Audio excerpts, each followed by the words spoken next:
Good afternoon and welcome to this very special edition of the 21 News Podcast. I'm Managing Editor Justin Mitchell. After more than 4 decades in journalism covering the Mahoning and Shenango Valleys, including 26 years leading the charge as news director at WFMJ, Mona Marie Alexander is retiring. She's led a career that has included everything from public corruption cases and investigations to solutions-based journalism and a sense of duty to the community, spearheading the Feed Our Valley campaign that saved countless families from going hungry. So for this podcast, we're doing something a little different. With me today is our Assistant News Director, Sheila Miller, and it is our great honor to be here today with the one who's guided us through so much for so many years, Mona Marie Alexander. Mona, thank you for sitting down with us today. Thank you. So, you know, this is loose. This is free form. We just wanted to start kind of at the beginning. What originally drew you to journalism? You know, I was born and raised in Chicago, and I've actually lived here far longer than I lived in Chicago. I've lived here 44 years. I lived there maybe 20. Through college, but I grew up in a real newsy family.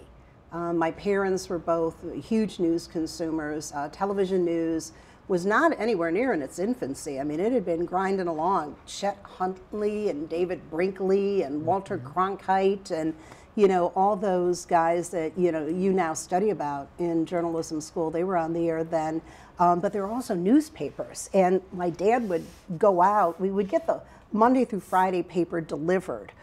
Saturday they didn't care about. Sunday you would go out and buy the paper. And my dad would always say, come on Lefty, we're gonna go get the 10 pounds of paper. Called me Lefty because I'm left-handed. And we would go and get literally this much newspaper. It was the Chicago Sun-Times and the Chicago Trib. And we read it. And I read it and I kept up with current events and we would discuss it at the dinner table. And so I think that was, you know, just a natural part of growing up. And then I do remember specifically in a sophomore in high school, I took a journalism class almost as an elective. And that's when I realized that people actually got paid to do this. You know, I'm like, you know, you consume it, but you don't know that there's people back there doing what we do. And I thought, oh, Christ, this is it. And 2 years later, I was in journalism school, and you know, then I graduated, and this was the first place I came. Why here? How did it get you here? Do you remember? You know, I actually had an offer in Zanesville, and I think I accepted it. I remember going there, and I said, well, can I see the photography department? You know, we didn't call it the videographer department back then. And they said, sure, and they took me over to a filing cabinet, opened it, and pulled out one film camera. And I thought, okay, all right, I was expected a little bit more. And then the news director at WKBN called. And so even though I had already accepted this position, I thought, well, let me take a look at this, okay? And so Youngstown not that far from Zanesville, I came here and interviewed. And they made me an offer on the spot. I said yes. I drove back to Zanesville and at least told them in person that I was taking the job in Youngstown. And the guy said, you know, I got to respect you for coming back here and doing that. And that's it. That's so tell the audience, put that in perspective, for you to get a position in the Youngstown market straight out of college, that's unheard of. Yeah, the perspective is that you can do that now, but you could not do that back in 1979. Couple years experience. Right, yeah, and it was a bigger market then. Our market was bigger. Our market's real dynamic now, but it was bigger. Everybody knows that because it was bigger before all the steel mills closed. And I arrived here as that was ending. The big announcements of sheet and tube and U.S. Steel, that had been made, and I started covering the aftermath of that, which was very sad. You know, I mean, I remember when downtown was boarded up and you know, the sheet metal was down in front of the storefront and it never went up, and those were bleak times. for the entire region, much less, you know, the downtown area. And your beat was Youngstown, wasn't it? Absolutely, my beat was always Youngstown. I was even when I was working for the other station, I was downtown. I was always a downtown Youngstown journalist. Yeah. So what took you from the streets to the desk? You know, I think Joe and I, you know my husband Joe, that we decided to make our home here. I think that was it. And we could have moved 2 careers and had that transition. And once I decided it wasn't important for me to go back to Chicago, because Youngstown at the time, and still is, you know, very much like Chicago, it's a microcosm of that city. It's got a lot of the same problems. And even the, you know, the history of organized crime in Chicago and the Valley and all of that, it was so similar that I kind of fell in love with this area, fell in love with the people here who will give you the shirt off their back. And the way of life here and everything that goes with being from the Valley, that, you know, we just decided, no, we're going to stay here. So, I mean, that was a little bit of a leap ahead with from the streets to the desk. And I know just to the average person, when we say the desk, I mean, let's talk about the roles that you've played in journalism, because obviously this is starting as a reporter. And so I guess let's start there. As a reporter, you mentioned the steel mills closing. What were some of the big ones you've covered as a reporter first, and then we'll get into... Okay. Yeah, as a reporter, I mean, probably the organized crime beat. That was a big one. Joey Naples, who was a longtime Mahoning Valley mobster, was murdered, and that was a huge deal.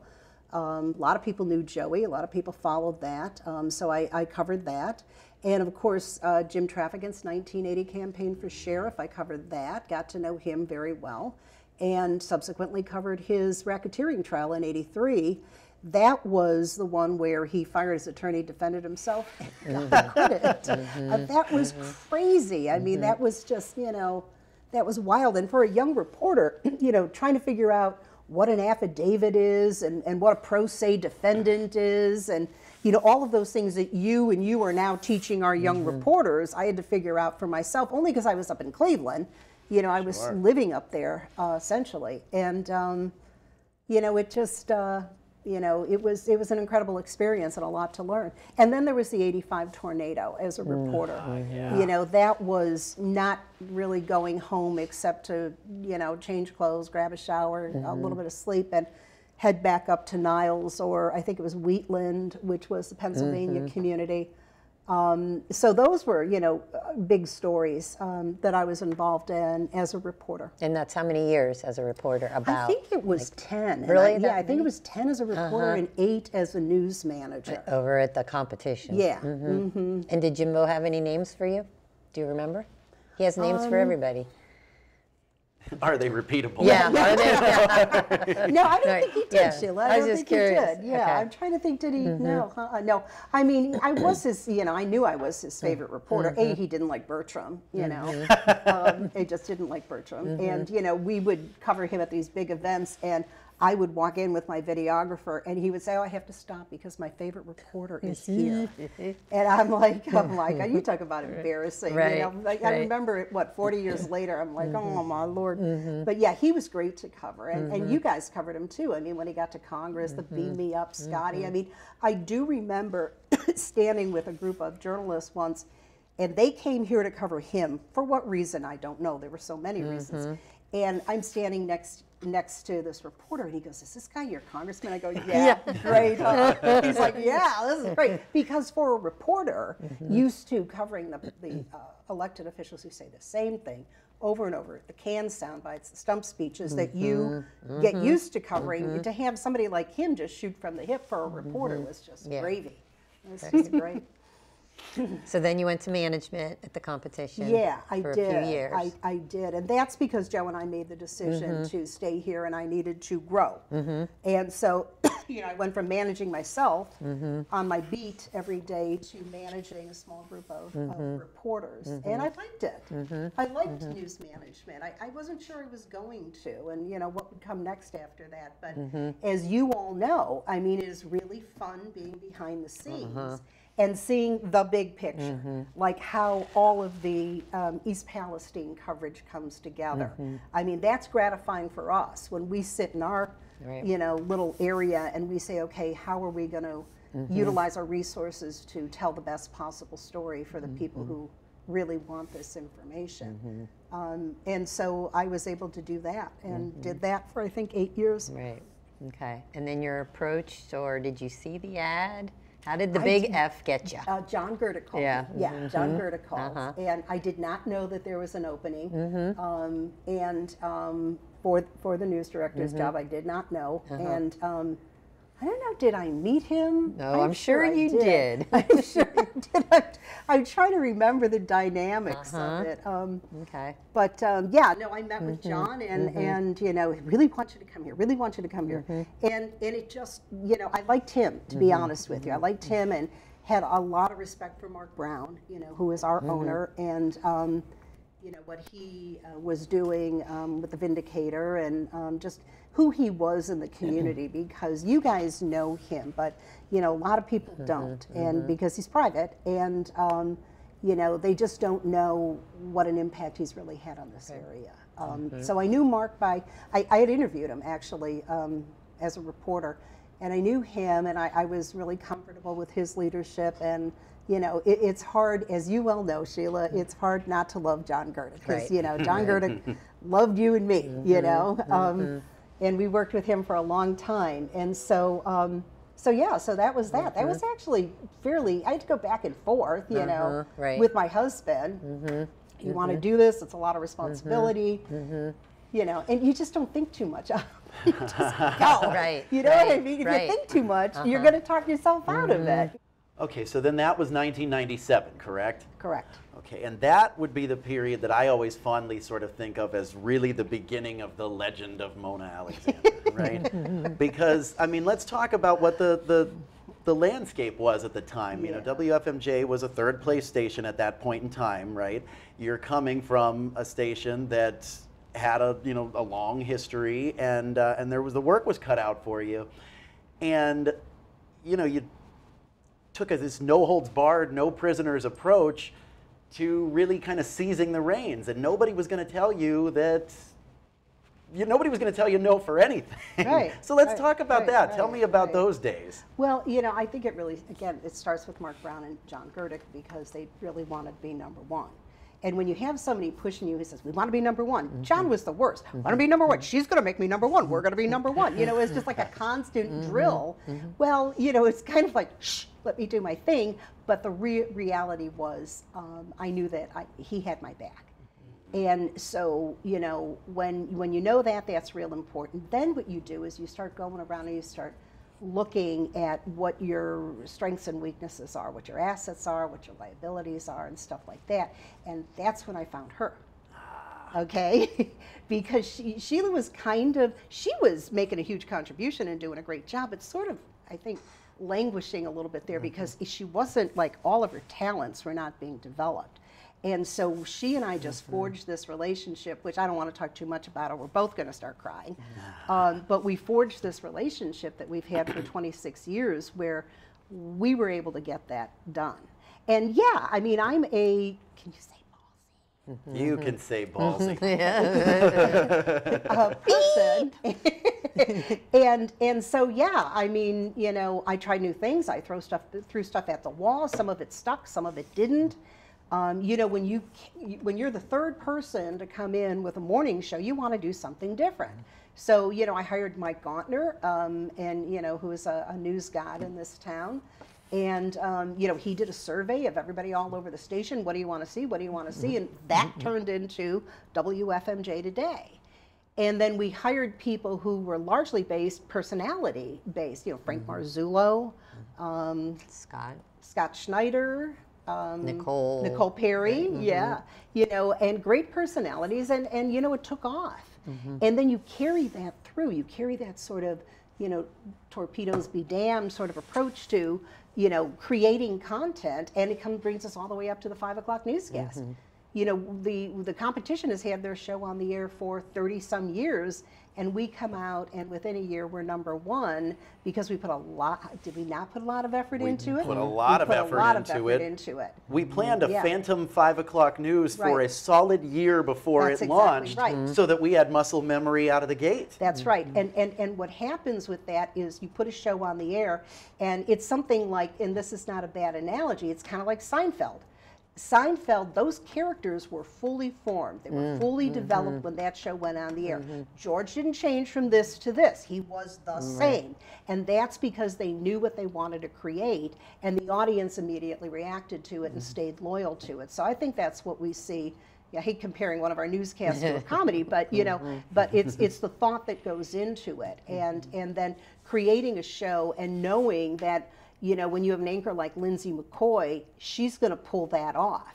And she did. She does. She continues to. And that amongst all of your strengths, that's one of your strengths, is identifying talent and what they can and can't do. I have no idea where that comes from. Yeah, right. No secrets. I don't know. I can't say it. Well, but it's also, but another one of your strengths also is just that, you know, lots of people, I think, see things and they see the reasons why you can't do something, and that's just simply not how you're wired. I mean, one of my favorite Mona Alexander stories is the live truck breaks down on election night.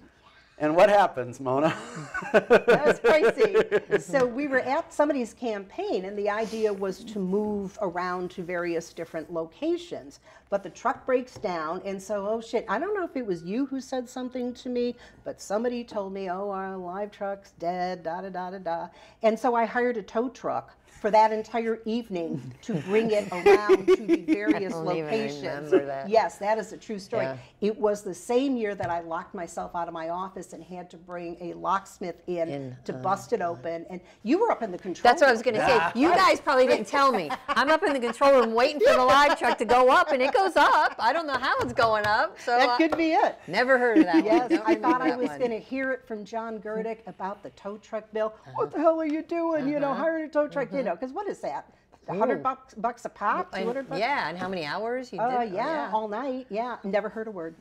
Never heard a word. But yeah, no, that is an absolute true story. And locking myself out of my office, I'm like, damn, you know. So yeah, I mean, you just think, think out of the box, and you know, not be afraid to make mistakes. And you know, and I made mistakes. You guys know some of my colossal mistakes, but you just pick yourself up, dust yourself off, and go.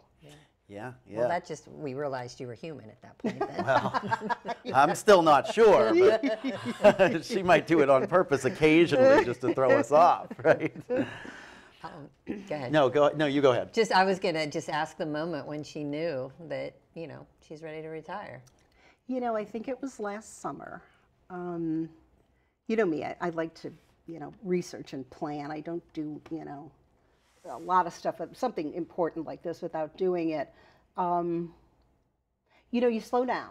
You know, there's a physical component to it. And people tell you, you'll know, and that's part of it. Part of it is you'll know it's time to retire, you know, when you just start kind of watching people around you and this massive amount of energy that especially people like you have, Justin. Sheila too, she's a ball of energy.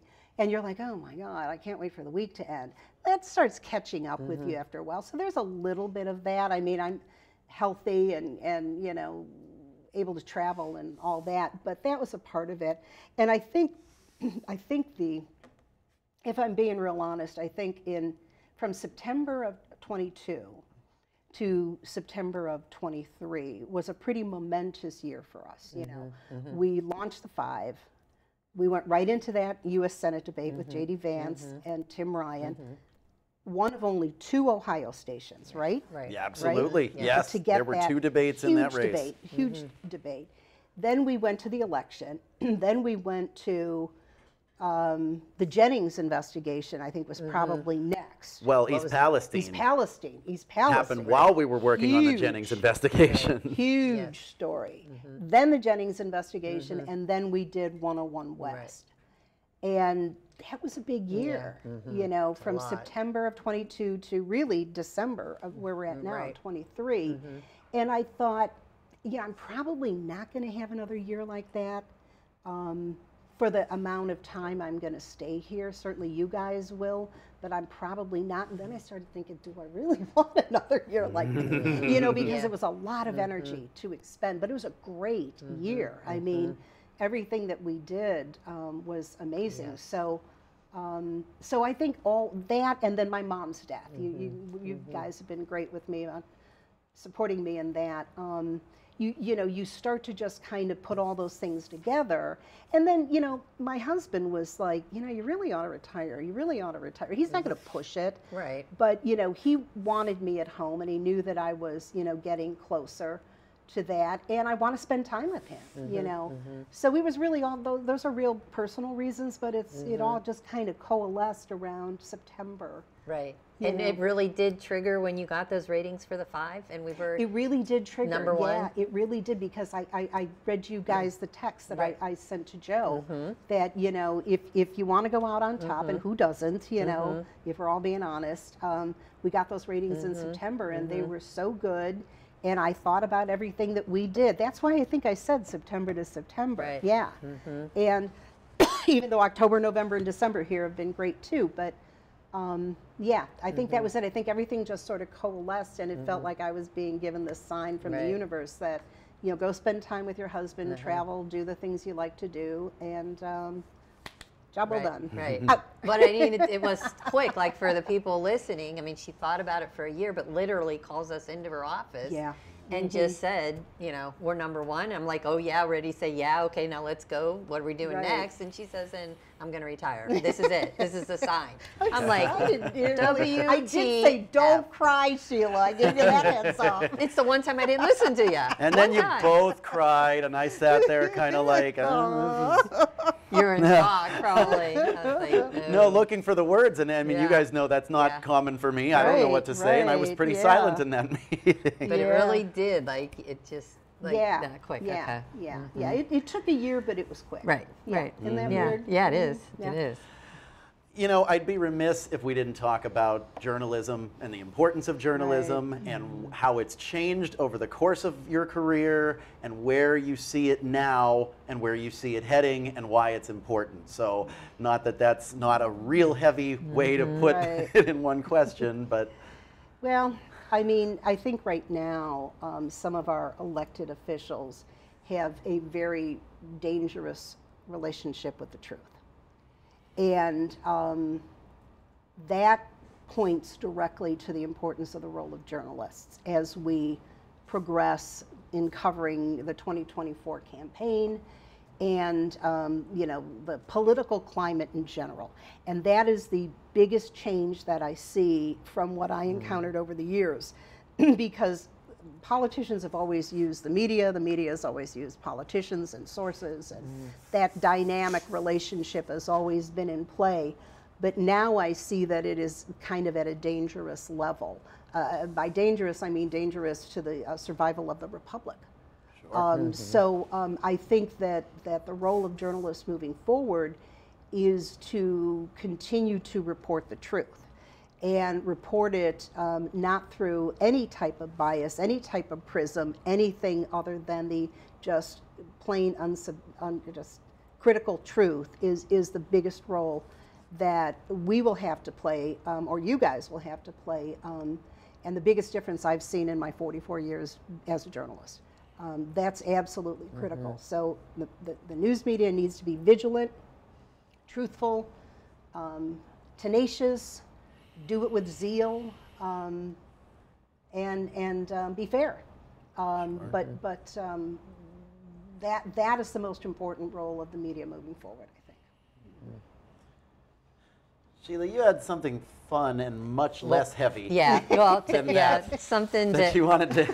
Something to end on. I think I'll take the hard question. No, this is, you know, rapid fire. No, not really. What is it's just rapid like fire? Questions. You're just going to answer either yes or no, or answer. Oh my God. You okay. know, like, all right. Yeah, like on Ellen. Ellen used to do that. Did she do that? I think she did. I used to know, like, sporting, they'll say boxers or briefs, and you say. I shouldn't say I was in my office watching Ellen, should I? No. Well, you have to have NBC on, so it's on, all right. Okay. All right. So, up early or sleep in? Up early. And this is all obviously questions related to your retirement. Oh, okay. That's what they are. Sorry, should have said that. Retire or eventually work again? In some capacity. Work again. Okay. Yeah. Learn a new hobby or find time for old hobbies you have? Find time for old hobbies. Okay. Write a book or read a book? Right. Active in social media or dormant? Dormant. Mm-hmm. Okay. First thing you'll buy? Buy. Signature, like bigger thing. You would want to buy? A car. Okay. My car's 10 years old. First place to travel to? The nearest fine art exhibition, wherever it is. Wherever it is. First show to binge? There's this, I don't know the name of it. It's on Netflix, and it's this, I'll just say The Crown. That starts tomorrow. Brandon told me it starts tomorrow.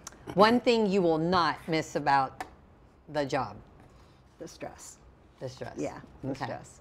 All Yeah, right. for people who don't know, our jobs are very stressful. They are. And I'm not sure why, because when you live with it every day and it becomes such a part of your, your existence. But that was another thing that made me realize it was time to go, because that becomes harder and harder to take as you get older. Right. And so I would say the stress, yeah. And last question, first person you think you're likely to hear from WFMJ? I have no idea.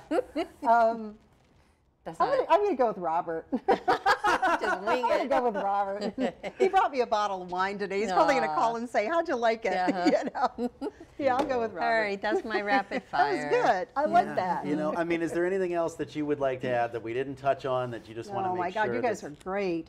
I want to say thank you to both of you, because I absolutely could not have done this without both of you. And leaving, I have no qualms at all, no concerns, no, oh my God, I think that, you guys are inheriting a really solid news organization and a great television station that really cares about the community. And it's going to be fun and interesting to watch what you guys do. Well, thanks for the foundation. You're welcome. Thank you for everything. Love you guys. Love you. Thank you. Yeah. I can't even do it. All right.